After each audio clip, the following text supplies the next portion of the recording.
Wednesday afternoon. Absolute, undiluted hell.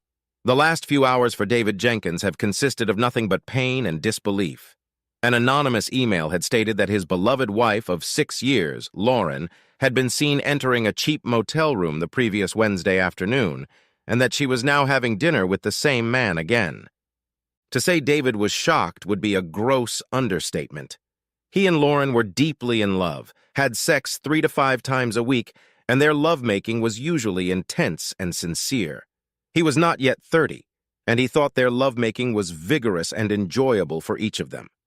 Still, he couldn't ignore the email or its implications.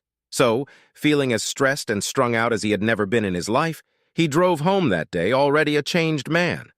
Arriving home around 6 p.m., as usual, he saw Lauren's car already in the driveway. Still in her work clothes, she was standing at the sink rinsing vegetables when he walked into the kitchen, hesitantly said hello, and set down his briefcase. "Hey, sweetie, how was your day?" Lauren wiped her hands with a towel before turning to kiss him. David was amazed at how carefree Lauren was after spending the day with another man. "Great! But there was some bad news this afternoon related to a project we're working on, and it looks like I have to go to Greensboro on Friday, so I won't be home until 8 p.m. at the earliest, depending on how the meetings go, and then just drive home." David knew Lauren's work schedule pretty well, and he knew that schedule was most flexible on Wednesday and Friday afternoons, so his first thought on checking the charges in this email was to make it even easier for Lauren on the upcoming Friday. The project crisis, the meeting, and the business trip were all lies, and instead he'd arranged to take Friday off to do some preliminary work and look after the motel for Lauren and her lover. "Well, at least you don't have to stay overnight and we'll still spend the whole weekend together," Lauren suggested. "Since you can't really predict when you'll be home, could you give me a call when you leave Greensboro? I'll try my best to get ready for dinner." David thought for a moment. Yesterday he wouldn't have noticed or even considered how considerate Lauren had been in trying to make dinner together possible despite his unplanned business trip. Now he wondered if she'd asked him to give her a 2-hour period to close her legs and remove the traces of his lover from her traitorous, slutty body. "Of course, I'll call you when I have a better idea of when I can leave Greensboro, and I'll also call you from the road when I realize what time I'll be home. Is that okay?" Since the point of Friday was now to make it easier for Lauren to cheat again, if it really was her at the motel, and if that email was accurate, David wanted Lauren to feel comfortable knowing that he wouldn't have a chance to catch her. "David, I'm going to make dinner, and then I'm going to take a quick shower. Could you keep an eye on that skillet while I'm gone? Make sure the vegetables don't burn," Lauren asked, picking up her purse and carrying it upstairs. "Of course, dear, don't worry," David replied, meanwhile thinking to himself, "Strange, I thought she usually left her purse downstairs." The shower itself also got him thinking. While not uncommon, she didn't usually shower immediately upon returning home, so as he looked through his mail and stirred the vegetables, he nervously pondered whether the random shower was related to the news in the email he'd received earlier. "To hell with my life," David thought. "One anonymous email and I'm questioning everything about my marriage that until today I thought was absolutely wonderful." At dinner, David was visibly thoughtful. "Is there anything else wrong, honey? Besides the project you were talking about, you seem awfully quiet and almost on another planet," Lauren finally asked, getting a curt answer to a couple of questions she'd been asking. "No, I'm sorry. I guess I'm just tired and also already thinking about what I need to do tomorrow to be ready to head to Greensboro on Friday."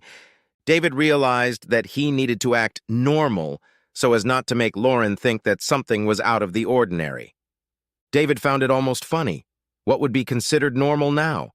My wife could be cheating on me, or I could be pranked by someone with a shitty sense of humor, or I could be the unintended victim of a wrong email address.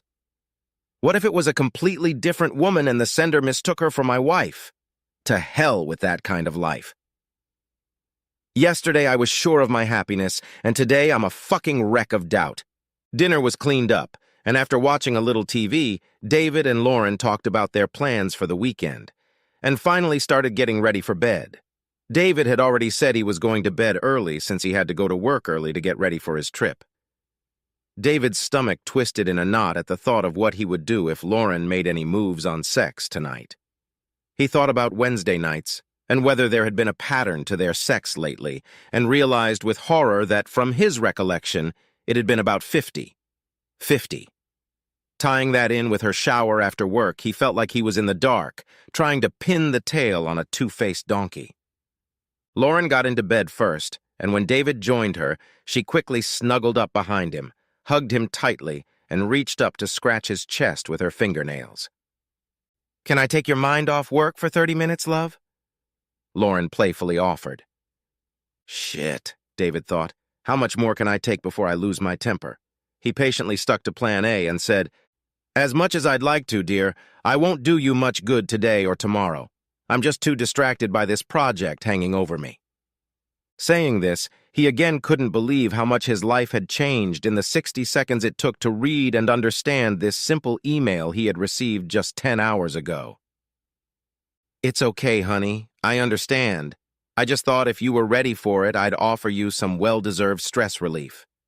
Lauren hugged David tightly and kissed the back of his neck before saying goodnight and rolling over to the other side. David was relieved, and at the same time, what did she mean by, "if you're up for it"? To hell with my life.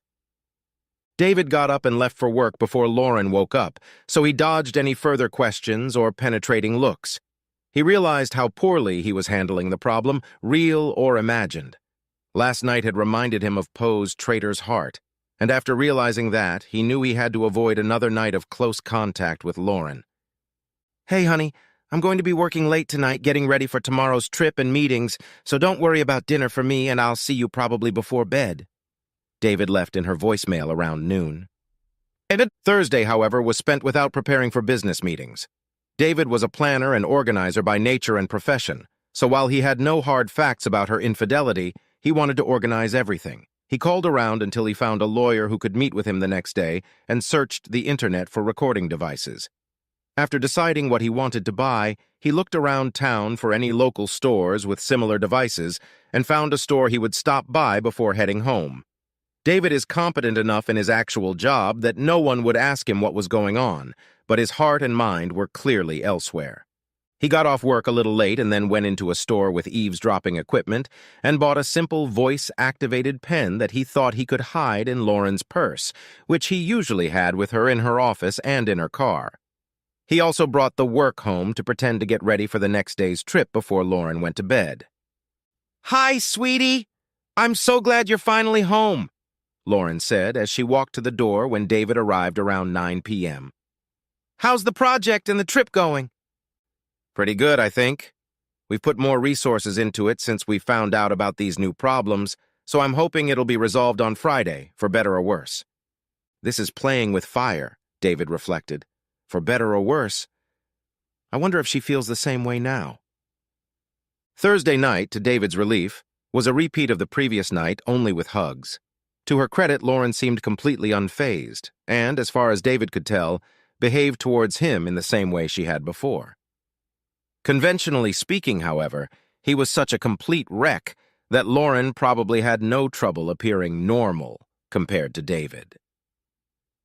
On Friday, rising again at dawn, David checked his pen, put it in Lauren's purse, and left the house. He killed some time at a coffee shop and then headed out to meet with his lawyer at 10 a.m. David considered this meeting purely for information, but he ended up really liking the lawyer.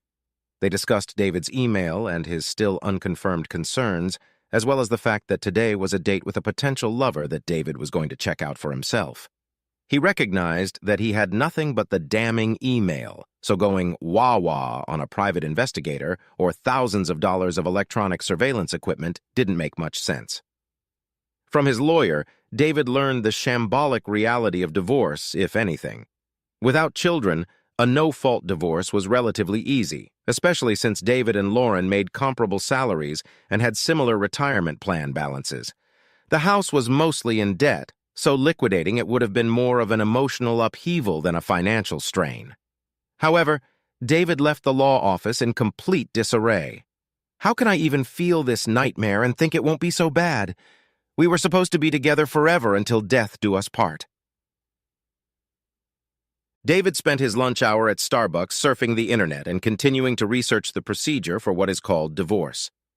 Websites abounded with information on how to detect a cheating spouse, as well as how to avoid detection when cheating, how to hide income, as well as how to find it. The most enlightening sites were those on why spouses cheat. Nothing David read touched on Lauren's motivation. That fact alone was probably the reason David hoped deep down that it was all a mistake. Lauren couldn't cheat on him. They were too close, too much in love, too in sync with each other for that to be true. When he could no longer broach the subject of cheating, he packed up and left, heading for the motel. Time stretched slowly, or so it seemed to David. As he drove to the motel mentioned in that damning email, he realized that if the whole affair story was indeed true, then it was entirely possible that Lauren didn't always use the same motel. If it was true, then the whole day today might have been for nothing, and he still wouldn't know anything for sure. The pen he'd put in her purse might eventually bear some fruit, but David knew he couldn't take any more of this uncertainty about the state and future of his marriage. Pulling into the motel parking lot at 1:40 p.m., he drove around until he found a remote parking spot that overlooked most of the rooms and the office. Now he would just have to wait. There weren't many people in and out of the motel, so when the man parked the latest model Acura, visited the office, and then entered the room on the first floor, he seemed vaguely familiar to David. The name didn't come to mind, but David thought he had seen the man before. All of David's doubts ceased, as did his hopes. About 5 minutes later, when Lauren's Honda Accord parked next to the Acura, and she jumped out with her purse in her hand, walked to the door of the same room, and knocked quickly. A few seconds later, a man opened the door, and Lauren stepped inside with her usual ease and confidence. "To hell with my life, it's all true," David thought, pounding his fists on the steering wheel. How could Lauren do this to us? And why? It just didn't make any sense or reason. David had never felt so blind in his life. The planner and organizer had just pulled the rug out from under him. David's thoughts darted left, right, up and down like the New Fury roller coaster at Carowinds, and he suddenly realized that he was now sharing a crumbling stake in a marriage in complete and utter crisis. The knowledge that today was at least the second time Lauren had cheated on him, and the fact that she'd ducked work to do it, made David feel that there was nothing more to be gained by hanging around the motel. He wasn't going to confront them by knocking on the door. This could get messy, and he needed time and space to calm down and prepare for whatever his next move might be. His disbelief up to this point had left him woefully unprepared emotionally for his next steps. Then he remembered the pen he'd put in her purse and wrinkled his nose bitterly. Real-time audio? He thought painfully. This is just great. He had the presence of mind to take a few pictures of the two cars parked side by side in front of their love nest, and he took a close-up of the man's car with the license plate on it before slowly turning to leave and get back on the road. He didn't have a destination in mind, but for a while he just drove aimlessly until he almost ran a red light and was almost hit. This one shook him up, so he stopped at a brew pub and drank a beer, trying to gather his thoughts. At first he thought he had just gone from idle suspicion to full awareness, but he realized how little he knew at this point. And he had no idea who this guy was, how long this had been going on, and more importantly, why. As far as he knew, for 7+ years he and Lauren had been exclusive, engaged, and then married. He had enough evidence to counter, but not enough to know if what Lauren would answer would be true. As much as it pained him to listen to the tape of this afternoon's date, he knew he had to wait to get a pen out of her purse before he would say anything to Lauren. He also knew he couldn't be around a lovesick Lauren if she was in the mood to have sex with him later after his supposed business trip. He'd been pushing her away this week, citing the trip, so his ready-made excuse would be gone, and further refusal to have sex with Lauren would likely raise her awareness that something was going wrong. So what to do? I need that pen. Then I need to quickly confirm that there's something on it, and then I could get out of the house and stay for a few days to figure out where I am in all this shit, David sketched out in his mind. With that general plan in mind, David had a sneaky thought. She thinks I'll be arriving later than usual tonight. In order for me to shake her and my lover, I need to call with the news that I'm almost home. After finishing his beer and paying the bill, he pulled the car back onto the road and dialed Lauren's cell phone number. He wrote a voicemail message. "Hi, honey, great news. The prep work paid off big time and everyone did a great job getting things back on track. So I'm about 30 minutes from Charlotte and traffic isn't too bad. I should be home around my normal time." "I hope that scares the shit out of her, you fucking tramp," David said aloud to himself. He headed towards the house, and when he arrived, he quickly packed a couple of bags and put them in the trunk of his car. He then sat down and wrote a note to Lauren. Depending on how the night had gone, he wanted to be able to just escape without much confrontation. He didn't know what was on the tape, so he didn't want a full-blown confrontation just yet. Part of his reasoning was also to want to daze her as much as she had dazed him. When David called Lauren, she and her lover Rob were in the final throes of their second copulation that day. Today was their last day together, and thanks to the extra runway provided to them by David's trip, they were making a second round for the first time. They had viewed it as a celebration or a victory dance as well, but now it seemed like a potentially imprudent move. Listening to the voicemail message, she muttered, "Shit, I need to move, Rob." It was David saying he was on his way back and would be home around 6 p.m. as usual. "Well, at least you got the early warning phone call he promised you," Rob joked back as Lauren hugged him and said goodbye, then quickly ran to the bathroom to take a shower. Routine and habits took over. Rob got dressed and left the room while Lauren showered. He was heading to the gym for his standard workout after intercourse and shower. On the way home, Lauren was more concerned about David's early return home and his happy mood about the project changing for the better. "I thought he'd come home late and probably burned out from meetings and travel, but he'll probably want to make love tonight after missing most of the week," she thought, as she turned into their neighborhood. Still a little nervous, she rounded the corner, approached her house, and saw David's car already parked in the driveway. "Holy shit, he made good time in Friday's traffic," she muttered aloud as she parked her Accord next to his new Civic. Lauren thought he might want to pounce on her as soon as she got in, and that more time since her illicit afternoon sex might be helpful. She thought perhaps a preemptive offer of a nice celebratory dinner might be a good idea. David was on pins and needles when he heard Lauren's car in the driveway. It would be the first time he would see her since he knew for sure she was a cheating slut. Bags packed and in the car, note prepared. All he needed was a pen to write it down. He sat in the living room to catch Lauren as soon as she arrived. "Hi, honey," Lauren exclaimed as she walked in and saw David getting up from his chair. "Looks like everything went well. Why don't we go out to eat and celebrate?" she asked him as they hugged and kissed each other. "That sounds great since I got home early. Why don't you go upstairs and change while I make a reservation somewhere?" David suggested. Lauren readily agreed and threw her work bag and purse on the table, then walked up the stairs to the master bedroom. David waited until he heard the shower start and then went to her purse and pulled out a pen. He pressed rewind and then play, heard the beginning of the lovers' conversation, and quickly turned the pen off. "Well, that settles it. Time to get out of here." And David pulled out his note for Lauren and left it on the table next to her bags.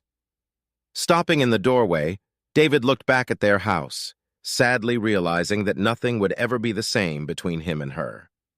Lauren hurried into the shower, focusing on cleaning her body again, and dressed quickly, coming downstairs with her ponytail still damp. She assumed he was probably hungry after the trip and also probably wanted to have sex later.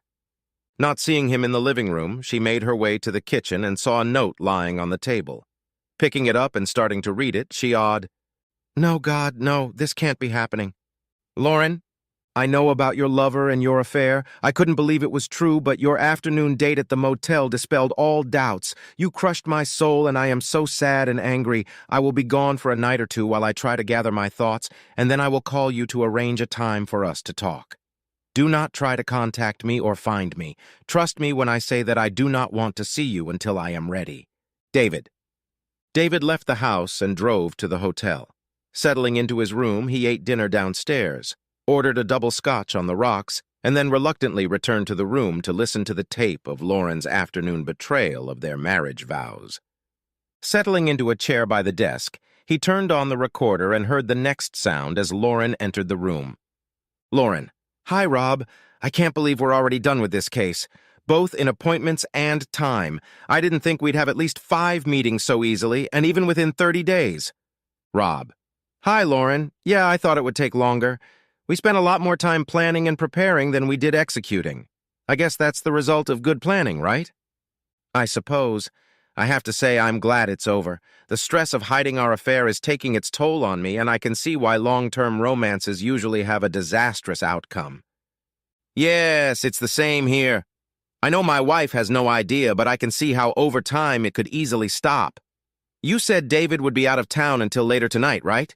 I was thinking we could have a drink, just the two of us tonight, to celebrate our success and end on a high, so to speak. Ha ha. That was pretty lame, Rob. I'm kind of in favor of it, but rules are rules, so we're not doing anything new that wasn't on the list. Lauren and Rob undressed, and David heard kisses and soft moans coming from Lauren. David heard the bed creak, and then, my turn. Good. I want this first round to be nice and hard. Oh, that's going to be hard. My wife hasn't been allowed to have sex yet since the baby was born. Your tongue feels great. David listened to all 90 minutes of illicit sex between Lauren and Rob. 2 things struck him. First, the sex seemed normal, even routine, and David couldn't imagine why Lauren would risk her marriage for the same thing. Rob used condoms during intercourse, and nothing they did was outlandishly erotic. And secondly, neither of them were degrading or denigrating their spouses at all. David knew the affair was real. They'd met 5 times, but he still had no idea of the why behind it. Friday night was mostly sleepless for both David and Lauren. Eventually, David gave up and realized there was nothing more to be gleaned from the tape. Deciding to take advantage of the weekend and freedom from work, he texted Lauren, "I'll stop by your house at 11 a.m. to talk if that's okay with you." Lauren grabbed her phone when she heard the ping of the incoming message. "Yes, please come home. I'm so sorry I hurt you." David paid no attention to Lauren's reply. Arriving just before 11 a.m., David dragged himself to the front door and rang the doorbell. Lauren opened the door. "David, you don't have to ring your own doorbell." "I didn't feel comfortable just walking in," David replied. "Can we sit down at the kitchen table and discuss next steps?" Lauren was unhappy with David's businesslike demeanor and the way this discussion was progressing. Sitting across the table from each other, time stood still for a moment, and then David cleared his throat and asked a question that shook Lauren to the core. "Do you deny in any meaningful way the facts of what I have learned about your activities with Rob?" Lauren wept and thought about David's question and how focused and businesslike he was. This conversation, she thought, was meant to make David realize that nothing she had done had changed her feelings for him, and that she and Rob were having this affair just to prove her co-workers wrong. David only knew about the meaningless sex and nothing about the conversations at Lauren's work that led to Rob and Lauren's plan to prove their friends wrong. "David, before we go any further, you must first realize that Rob and I only did this to prove that we could have an affair without anyone finding out. A few months ago, many of us at work were discussing affairs and how they are almost always discovered, and the tragic upheaval they cause in marriages. The discussion fell into 2 camps. Some thought that all affairs beyond a one-night stand were bound to be discovered. Others thought that keeping something more than one one-night stand relationship a secret would require some planning and certainly a fair amount of deception. But it could be done. Rob and I got into the last camp and then talked about what precautions would be necessary. "Hold on a second. Are you saying this was just an experiment or a game, just to see if you could have an affair that would go unnoticed?" "Yeah, that's basically it. It's just that talking about it has become a game. The hypotheses we laid out over a few lunches just took on a life of their own, and eventually we got pretty detailed and we were convinced we could make it happen. But that was the catch. To truly succeed, it would mean that not a single soul could or would ever know what we had accomplished. Long story short, we decided to put our plan to the test, fully aware that Rob loved his wife as much as I love you, and that this game, if you will, meant nothing as far as our relationship was concerned. It was just sex, and one of our conditions for the test was that it had to last at least 30 days, and we had to meet at least 5 times. But it was just sex, David. We don't love each other at all. We love our spouses. We purposefully didn't do anything sexual that we didn't share with our partners, and it never took anything away from our spouses." "What do you mean it never took anything away from me? I used to have a faithful wife, and now she's gone."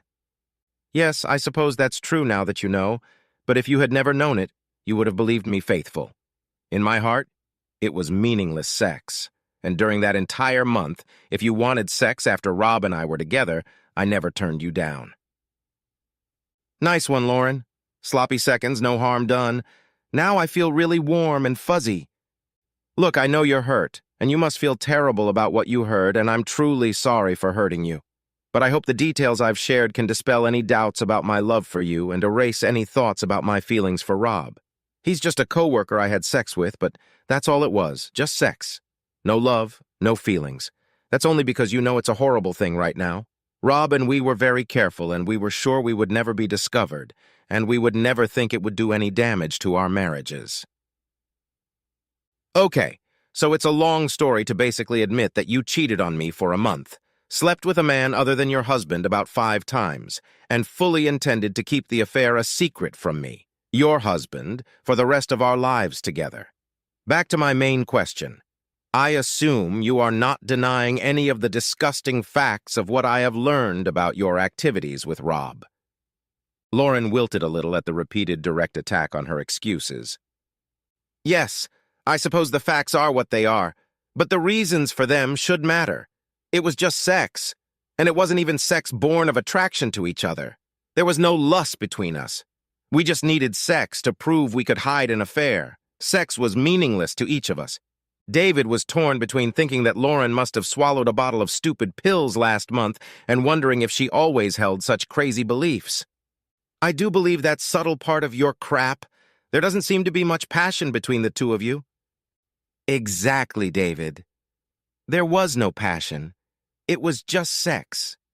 I know you're hurt, but I'm willing to do whatever it takes to make it up to you." "Wait. That's still bullshit. This whole 'it was just sex' excuse is bullshit, and you should know that very well.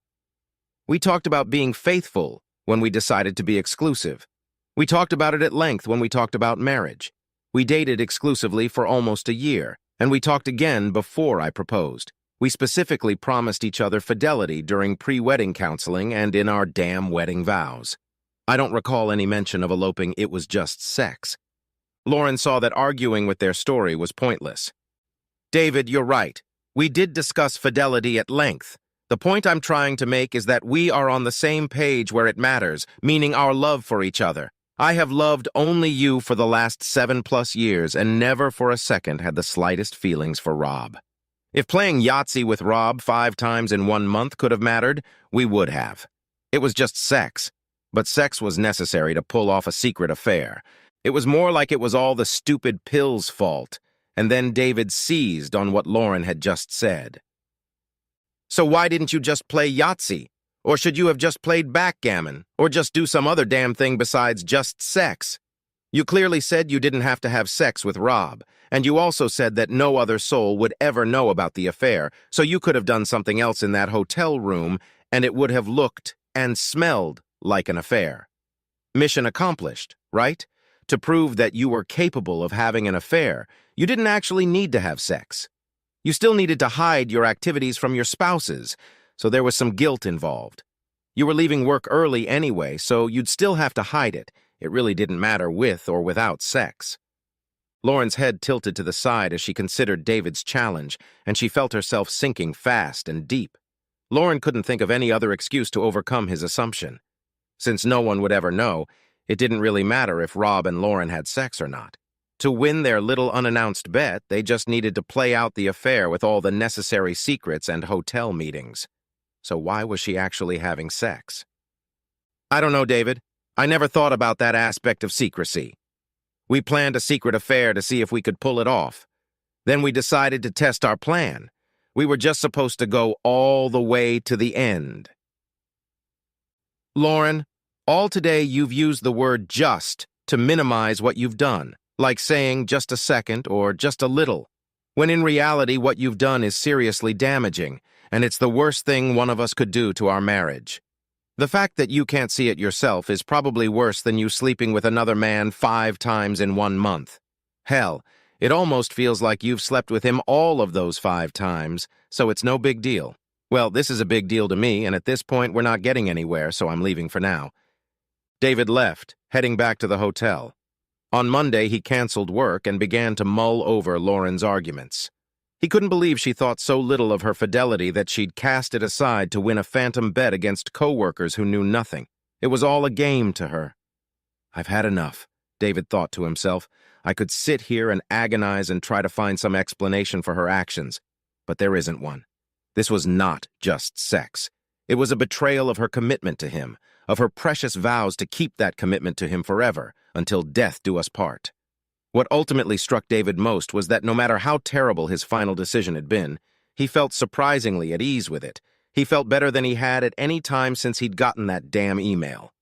Without giving up hope, Lauren readily agreed to another meeting the next day. "What is it?" Lauren asked, quickly looking through the stack of papers. "It's just a divorce," David replied.